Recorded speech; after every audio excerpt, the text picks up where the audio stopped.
everybody, how's it going? My name is Will and welcome to Copper Jacket TV. So earlier today, the Shawn Ryan Show finally released their full interview with Gavin Newsom. Now this is an interview that got a lot of attention because for days now, we've been teased with the fact that during the interview, Shawn Ryan gifted Gavin Newsom with a California compliant pistol. Come on, man. I don't know exactly what makes it. By the way, this is too cool.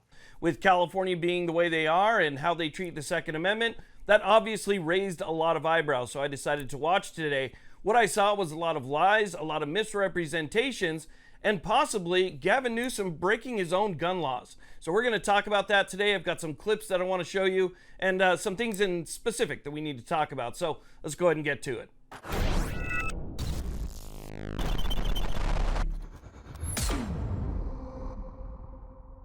Now, before we get too deep into what's going on here, this video is proudly sponsored by Aura. Listen, big companies with poor security are getting hacked every single day, and your personal information is being sold on the dark web so spammers, scammers, and identity thieves can target you. Well, instead of just crossing your fingers and hoping for the best, get Aura. Aura monitors your personal data, including your social security numbers, across billions of data points like the dark web to alert you about potential identity theft, and every adult on the account, up to 5, gets $1 million in identity theft coverage. That's a total of $5 million per one account. But Aura doesn't stop there. With Data Broker Opt-out, Aura will help you remove your personal identifying information from data brokers and people search sites that sell your information to scammers and thieves. Aura also has 24/7 US-based support, a secure password manager, antivirus, VPN, and more.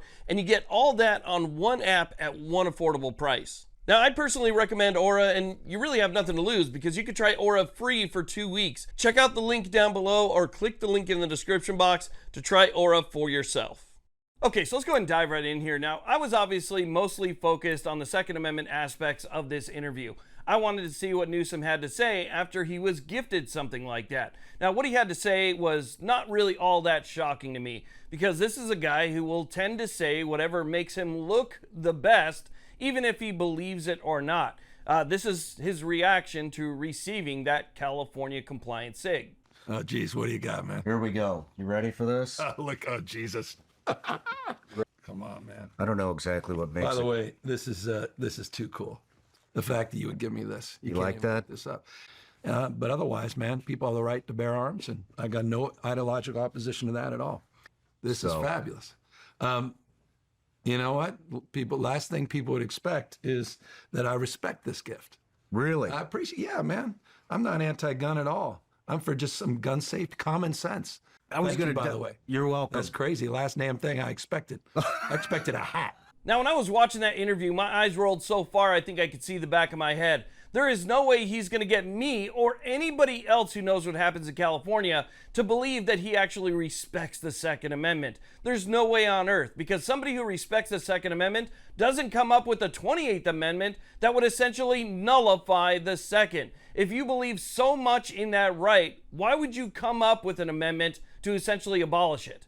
Now, he's apparently so pro-2A that he uses words like this. Large capacity magazine clip. And like this. You know, weapons of war. Now, let's be honest, none of that stuff is really all that surprising coming from him, but there was one key phrase, one thing that he said that really caught my attention. This made the flags pop up, because if he actually goes through with what he says, then he would be breaking multiple California gun laws. So let's go ahead and take a look at what he said here.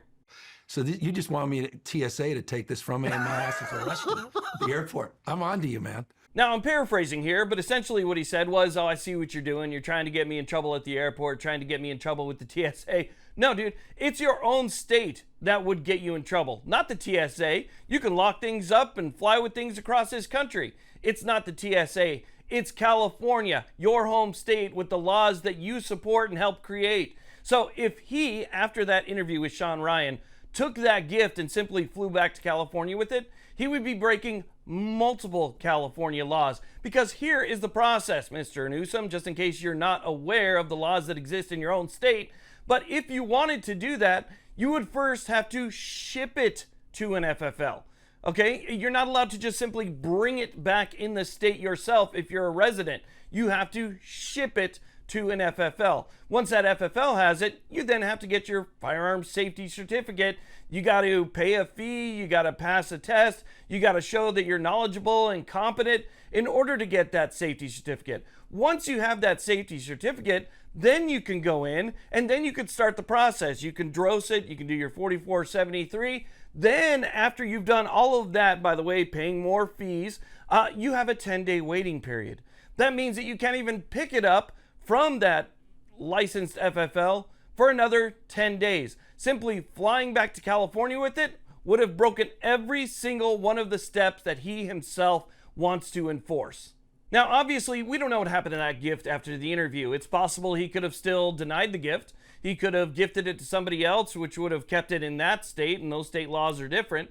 We don't know if it made its way back to California. But the fact that his mind went directly to the airport and was talking about checking it in at the airport and the TSA and things like that, and how, Shawn Ryan's trying to get him caught up, again, as a ha-ha, that leads me to believe that he doesn't even understand his own state laws, which don't allow you to do exactly that. Now, I will say this about the interview overall. I was kind of disappointed that Shawn Ryan didn't at least offer some sort of pushback to some of the things that he had to say. It was more of an oh wow and oh really, and just kind of giving him a forum to talk without getting any pressure whatsoever, which really bothered me. The 28th Amendment was never brought up. Some of the other laws that are there were never brought up. There really was no pushback to a lot of the things that he has to say.